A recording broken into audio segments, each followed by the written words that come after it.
Hello दोस्त, नमस्ते, प्रणाम। मैं हूँ आपकी वंदना।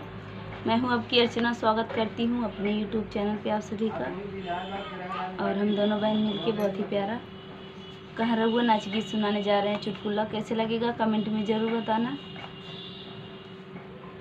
सैया मोरे रतिया हेराय छोटी नदी, सैया मोरे रतिया हेराय छोटी नदी, हेराय छोटी नदी, हेराय छोटी नदी, हेराय छोटी नदी, हेराय छोटी नदी। राजा मोरे रतिया हेराय छोटी नदी, राजा मोरे रतिया हेराय छोटी नदी। खोजता खोजता गईले बाबा के पोखरवा, खोजता खोजता गईले बाबा के पोखरवा। राजा बैठे महारिन के गोद छोटी नदी, राजा बैठे महारिन के गोद छोटी नदी।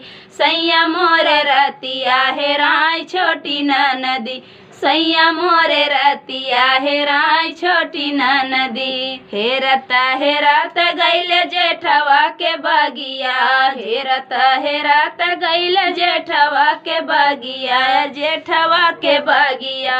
राजा बैठे मालिनी के गोद छोटी नदी, अरे राजा बैठे मालिनी के गोद छोटी नदी।